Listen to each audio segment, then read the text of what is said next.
मित्रों, अब हम भारत और जापान के बीच समुद्री सुरक्षा समझौते का विश्लेषण करेंगे। इस समझौते पर रक्षा मंत्री राजनाथ सिंह और उनके जापान के डिफेंस मिनिस्टर शिंजिरो कोइजुमा ने हस्ताक्षर किए।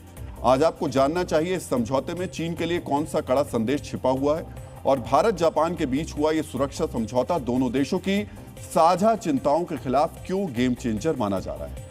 आज आपको यह भी समझना चाहिए भारत को जापान से जो तकनीक मिल रही है वो समंदर में भारतीय युद्धपोतों को कैसे अदृश्य कर देगी। लेकिन सबसे पहले आप भारत और जापान के बीच समुद्री सुरक्षा समझौते की बड़ी बातों के बारे में जानिए। मित्रों, भारत और जापान चाहते हैं कि हिंद प्रशांत क्षेत्र में समुद्र सुरक्षित रहें और किसी भी देश को समुद्री क्षेत्र में मनमानी करने का मौका ना मिले, यानी चीन को मनमानी का मौका ना मिले। इसे देखते हुए भारत और जापान के बीच कुछ अहम समुद्री समझौते हुए हैं। अब दोनों देश समुद्री गतिविधियों, व्यापारिक जहाजों की आवाजाही और दुश्मनों की संभावित हरकतों पर नजर रखने के लिए एक दूसरे के साथ रियल टाइम खुफिया जानकारी साझा करेंगे।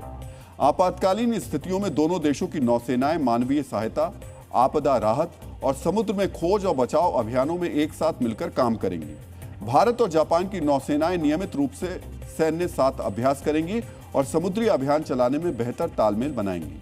जापान ने हाल ही में अपने रक्षा उपकरणों के निर्यात नियमों में ढील दी है। इसका फायदा उठाते हुए दोनों देशों ने मेक इन इंडिया के तहत टेक्नोलॉजी ट्रांसफर और साथ मिलकर निर्माण को तेज करने का फैसला किया है।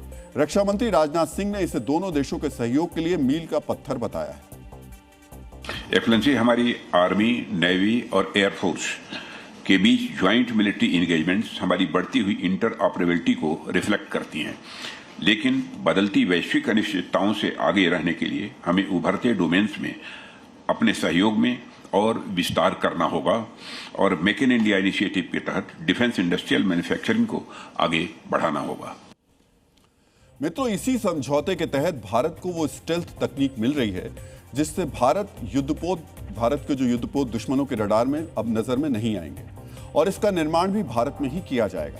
आज आपको समझना चाहिए क्या है ये तकनीक और कैसे ये किसी युद्धपोत को दुश्मन के रडार की नजर से ओझल कर देती है। मित्रों, इस तकनीक को यूनिकॉर्न कहते हैं।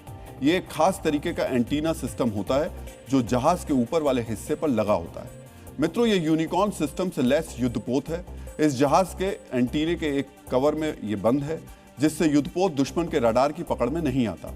अब जापान से मिली इस तकनीक से भारत के युद्धपोत और ज्यादा स्टेल्थ हो जाएंगे। जापान इसे अपने मोगामी क्लास स्टेल्थ फ्रिगेट्स पर इस्तेमाल कर रहा है। अब भारत और जापान साथ मिलकर भारत में ही इसका निर्माण करेंगे। आज आपको समझना चाहिए सामान्य युद्धपोत की अपेक्षा ये एंटीने क्यों दुश्मन के रडार की नजर में नहीं आते हैं। सामान्य युद्धपोत में अलग अलग एंटीना बाहर लगे होते हैं, जबकि यूनिकॉर्न सिस्टम से लैस युद्धपोत में सारे एंटीना एक कवर के अंदर होते हैं। सामान्य युद्धपोत में तार और उपकरण जहाज पर फैले हुए होते हैं, जबकि यूनिकॉर्न सिस्टम से लैस युद्धपोत में बाहर से एक स्मूथ आकार दिखाई देता है। सामान्य युद्धपोत में लगे सामान्य एंटीना खुले और नुकीले होने की वजह से इसका रडार सिग्नेचर ज्यादा होता है। मतलब जब दुश्मन का रडार आपके जहाज की तरफ रेडियो तरंगे फेंकता है तो आपका जहाज उन तरंगों का एक बहुत बड़ा हिस्सा वापस दुश्मनों के रडार की तरफ परावर्तित कर देता है, जिससे युद्धपोत पकड़ में आ जाता है। जबकि यूनिकॉर्न में सारे एंटीना एक स्मूथ कवर के अंदर छिपे होते हैं। इससे जहाज का रडार सिग्नेचर बहुत कम हो जाता है।